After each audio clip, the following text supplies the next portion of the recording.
Oke, udah dapet nih. Kalau kita buka ini dokumen ya, tipe dokumen, preview, kalian lihat yang dikirim dari server itu hanya title dan loadingnya. Kontennya ini enggak yang dapat dari internet. Ini yang dinamakan client side.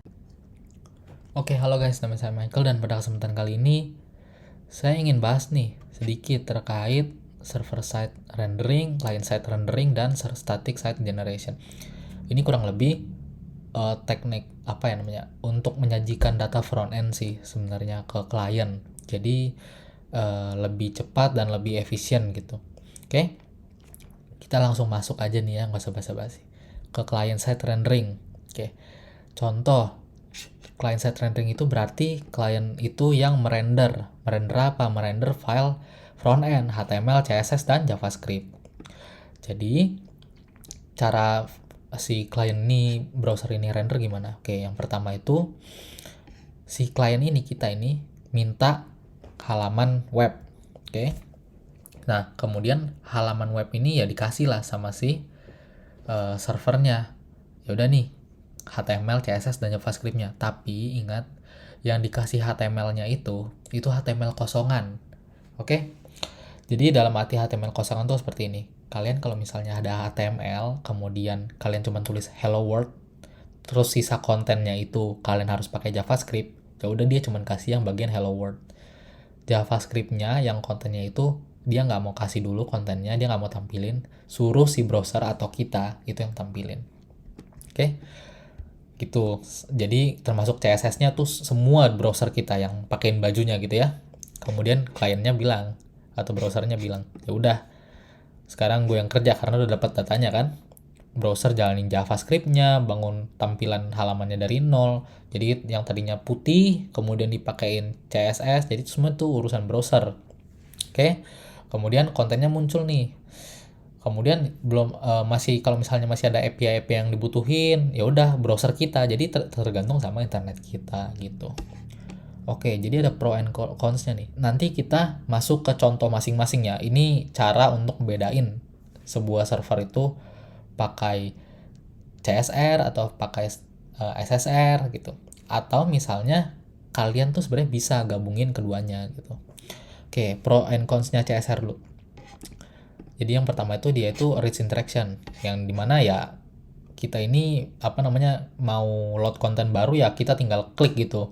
Jadi apa namanya nggak perlu nunggu server untuk load semua apa namanya file yang kita butuhin. Contoh, kita itu mau load, kita buka Facebook, kemudian kita mau load postingan kita aja nih, ya udah cuman postingan kita aja kan yang refresh, kita nggak mau covernya, friend listnya semua refresh gitu. Nah itu kalau misalnya server side itu ntar refresh semua. Oke, nah yang kedua reduce server load, yang namanya jadi server tuh kerjanya lebih ringan ya karena dia cuman kasih file kosongannya, render apa cuman HTML, JavaScript, dan CSS-nya, sisanya kita yang render, kita yang call request API yang dibutuhin gitu. Kemudian ya itu balik lagi, kita mau ngapa-ngapainnya lebih cepat gitu karena kita nggak perlu nunggu server untuk balik lagi ngeload halaman full. Cons-nya, initial load-nya lebih lambat. Contoh, kalian tuh pakai internet komputer yang lama nih, komputer yang jadul lah misal. Nah di ini browsernya bisa dikatakan CPU kalian udah maksimal gitu kan. Ya udah ini lama karena kita punya apa namanya PC ini juga harus nunggu si browser untuk download, parse, dan eksekusi JavaScript-nya sebelum ngerender semuanya gitu. Oke, paham ya. Kemudian di sini ada SEO challenge. Oke, contoh. Jadi search engine itu cara kerjanya kan sama kayak browser kita. Misalnya kita buka A, ya udah nanti dia baca nih semua teks-teks yang di dalamnya. Nah, masalahnya tuh kalau misalnya teksnya ini harus dijalanin pakai JavaScript baru muncul ya. Itu kan bikin SEO-nya itu nggak dapet gitu teksnya. Jadi biasanya tuh dia maunya tuh sekalinya dapet, sekalinya hit apa namanya front end-nya, maunya semua teks, full teks. Tapi ya biasanya SEO yang zaman sekarang ini biasanya udah canggih lah ya harusnya ya. Oke, use case-nya contoh apa yang paling terkenal? Gmail. Lihat kalian tuh Gmail tuh apa namanya agak lemot tapi ya. Cuman ya kalian nggak perlu kan nunggu buka buka email baru pun nggak perlu nunggu semuanya untuk ke-load gitu kan. Tiba-tiba ada yang muncul. Oke? Masih paham ya? Oke. Baik lagi, nanti kita masuk nih ke contohnya ya, pakai Next.js sebenarnya. Cuman ini lebih karena contoh aja sih. Oke. Masuk ke bagian server side rendering nih. Oke, jadi kebalikannya ya. Kalau tadi client side, ini server side. Jadi servernya nih yang ngerender. Servernya yang tugas untuk pakein bajunya HTML, kemudian kontennya semuanya di server gitu. Contoh cara kerjanya nih. Klien kita request ke server. Wih, mau dong halaman web yang nampilin produk ini. Oke. Ya udah, nih halaman webnya nih udah jadi semua. Browsernya udah tinggal jeblek. Jadi kalau misalnya kalian lihat, kalau misalnya ada website yang halamannya pas kalian pindah itu putih, kemudian kayak pelan-pelan gitu, tapi ya lama-lama udah jadi gitu, nggak ada yang ngelot apa-apa gitu. Nah itu bisa jadi dia pakai server side rendering. Oke, baik lagi. Jadi servernya kasih yang file udah siap nih, yang halamannya tuh udah ada produknya semuanya. Jadi apa namanya ya, kita internet kita nggak kenapa kurang pun ya udah servernya udah kasih semuanya gitu. Jadi kita pun di browser kita itu kita nggak perlu lagi yang namanya fetch API lagi gitu, fetch API tambahan nggak ada, semuanya tuh di server gitu. Ya udah, setelah dikasih semuanya ya udah klien tuh browsernya cuman perlu nampilin aja, udah jadi itu udah. Ya udah, nggak bisa. Cuman ya kalau misalnya dikatakan ya kalau kayak gitu kita nggak bisa buat kayak Gmail dong, kayak misalnya mau ambil data baru ya bisa baik lagi bisa, kalian tuh bisa nambahin client side fetching gitu, bisa. Jadi nanti kita masuk ke contohnya ya, langsung nih pro-nya dulu. Pros-nya itu yang pertama itu dia friendly content SEO, karena ya baik lagi konten itu semua udah di render di server. Jadi ketika SEO hit servernya, semua kontennya udah ada, teksnya semuanya, jadi udah masuk ke search engine. Kemudian dia initial load-nya lebih cepat karena jadi kalian dibandingin ketika kalian pindah halaman itu kalian nggak halaman putih dulu, kalian biasanya tuh nunggu sampai halamannya full di load baru jebret gitu. Oke, jadi kalau misalnya kalian ngelihat ada halaman putih ketika ganti browser ya, ketika ganti page atau misalnya ganti ya page lah sebenarnya. Nah, itu bisa jadi kalian itu ya dia itu pakai client side karena dia tuh nunggu browser kalian tuh yang render gitu. Oke, balik lagi cons-nya, kelemahannya. Server load-nya lebih tinggi karena server kalian yang render gitu. Jadi kalau misalnya banyak orang, ya udah habis lah. Kalau misalnya nggak ditangani dengan tepat ya. Kemudian ya balik lagi, kalian mau ngapa-ngapain jadi lambat. Kalau misalnya kalian nggak terapin client side fetching yang JavaScript tambahan lah untuk klien. Contoh, kalian mau pindah dari dari Facebook profile kalian pakai SSR ke Facebook profile pacar gitu kan. Nah, kalian tunggu nih, kalian punya cloud, jebret udah semua. Terus pas kalian mau ke pacar kalian, ya udah server itu akan ngasih navbar baru juga, dia tuh akan ngasih navbar baru, semuanya baru. Oke, jadi nggak yang kalian udah load tuh nggak dipakai lagi sebenarnya. Oke, contoh blog, situs berita, terus e-commerce ada yang pakai, biasanya sih e-commerce tuh dia pakainya tuh digabung. Oke, jadi ada beberapa bagian yang server side, ada beberapa bagian yang client. SSG ini kurang lebih sama server side rendering, hanya saja tuh gini. Jadi kalian tahu kalau misalnya static content CDN itu content delivery network, yang dimana kalian ini sebelumnya nih servernya ini udah render nih sebenarnya nih, sama kayak server side rendering, hanya saja dia ini biasanya sekali di render tuh ya udah buat dipakai seterusnya gitu. Jadi nggak yang namanya data apa namanya lebih dinamis tuh sebenarnya jangan pakai ini karena ini lebih dari namanya tuh static gitu. Contoh nih, jadi build time server nge-build apa namanya atau misalnya bahasa ini ya nge-render lah ya biar nggak bingung. Ya udah kita siapin semua halaman web. Misalnya kalian bangun portofolio nih, ya udah kalian itu semua page-nya itu dibuat dalam suatu apa namanya dalam suatu file gitulah ya, yang dimana nanti ketika user mau akses ya udah nih file udah jadi kasih, nggak perlu di render lagi ulang. Walaupun kelemahannya apa? Oke, masuk kelebihan dulu. Kelebihannya itu yang pastinya lebih cepat karena balik lagi dia tuh udah persiapan sebenarnya nih ya. Terus dalam security-nya ya lebih cepat karena dia nggak pakai database, karena nggak ketergantungan juga sama apa namanya data-data yang lebih dinamis gitulah ya.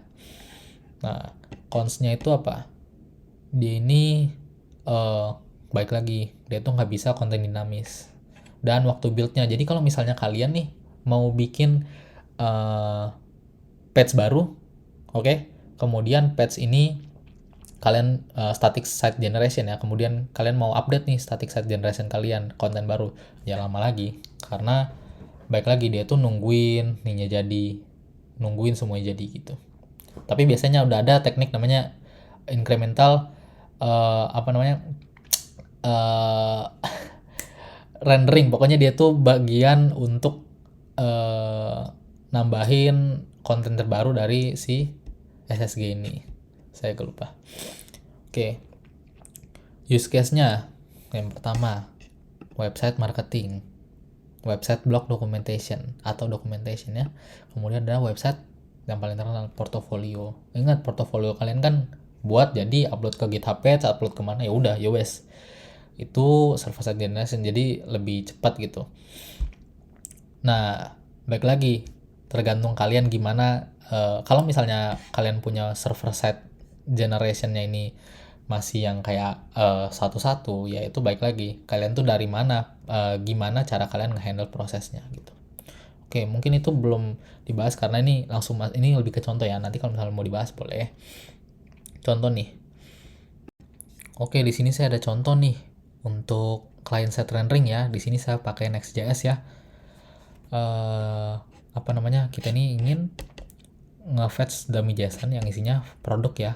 Nah, kemudian di sini kita lihat nih di client side rendering ini ada client side apa title-nya client side rendering dan kemudian produknya. Nah, kemudian di sini kalian bisa lihat kalau misalnya kita enter ya udah nggak ada bedanya kan sama yang server side atau gimana. Cuman kalau kita ke inspect kemudian kita bagian network, nah di sini bisa lihat nih jelas bagian client side-nya di mana, lihat ya. Oke, udah dapet nih. Kalau kita buka ini dokumen ya, tipe dokumen, preview, kalian lihat yang dikirim dari server itu hanya title dan loadingnya. Kontennya ini enggak yang dapat dari internet. Ini yang dinamakan client side. Sisanya kalian lihat kayak buttonnya, semuanya itu enggak ada, warna-warnanya pun enggak ada gitu ya. Oke, ini semua ditampilin dari siapa namanya? Berarti si browser lah ya. Nah, kemudian di sini kita lihat lagi di bagian client side rendering, kita ini ada nembak API. Lihat dari dummy JSON. Jadi bukan servernya yang nembak API. Tapi klien kita yang nembak API gitu. Jadi tergantung dari internet kita juga gitu. Oke. Oke. Kemudian apalagi? Semua file JavaScript-nya yang dibutuhin kita yang ngolah gitu. Oke. Jadi kalau misalnya kita bandingin nih, kalau misalnya internet kita lemot, sebelum masuk itu kita mau next lagi ya, mau next dulu. Tuh kalian lihat lebih cepat ya, cuman kita nembak lagi nih dummy JSON-nya, oke? Tapi kalian lihat kita ini di awal nih nggak ada berubah nih, jadi yang berubah itu hanya di bagian kontennya saja gitu. Oke, baik lagi itu yang dinamakan client side rendering ya. Nah, di sini kita langsung masuk nih ke server side rendering ya. Ini sama nih, kita pakai Next.js juga, ngambil data dummy JSON juga, berarti sama. Hanya saja di sini di bagian kerennya Next.js nih, dia bisa kasih kita option mau server side atau misalnya client side rendering gitu. Oke, di sini kita contohnya server side rendering ya. Oke, kalau kita enter, bentar, nih kayaknya saya ada throttle buat jadi lemot atau gimana ya, bentar ya. Oke, nggak ada throttling ternyata. Oke, nah ini udah kita enter nih. Kalau kita lihat beda ya sama si client side, yang dimana di sini kita ngerender sampai judul-judul kontennya pun dirender sama servernya. Ini respon dari servernya kan kasih kita apa, button-buttonnya pun dirender. Beda sama client side, kita ini cuma dapat loading gitu kan, sisanya kita yang harus ambil gitu ya. Udah paham ya? Oke, kalian lihat lagi di sini nggak ada nih kita ngambil dari dummy JSON, data dummy API lain gitu, karena semuanya disediain dari server gitu. Oke. Oke, ketika kita pindah konten pun ya nah, misalnya kita pindah konten ya. Nah, di sini kalau kalian lihat ya udah ini yang dikirim dari server nih, iPhone X. Jadi beda ya, nggak cuman loading gitu ya, sampai semuanya tuh dikirim dari server. Oke. Nah, untuk static SSG belum. Kita masuk ke SSR dulu. Kalau misalnya nih kita mau bikin dia lemot ya, kemudian kita pindah page lah, pindah konten. Oke. Nah, di sini ya nggak ada bedanya kan, cuman ketika kita initial load.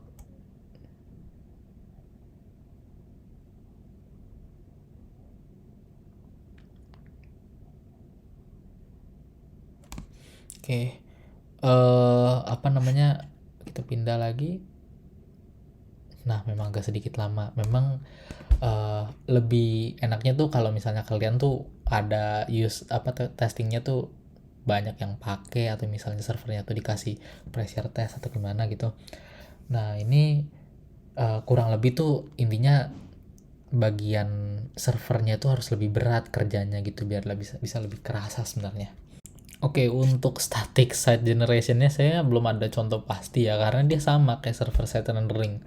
Hanya saja dia lebih ke arah kontennya ini udah dibuat sebelumnya. Jadi kita tuh server kita ini nggak perlu kerja saat user ini nerima request gitu. Server ini cuma perlu ya udah ngasih aja gitu. Dia nggak perlu lagi render. Contoh nih, saya pakai website. Nah, ya udah nih. Ini website GitHub contoh saya ya, di konten saya sebelumnya nih. Kalau kita lihat sih dia ini pakai GitHub Page ya, dan inilah contohnya.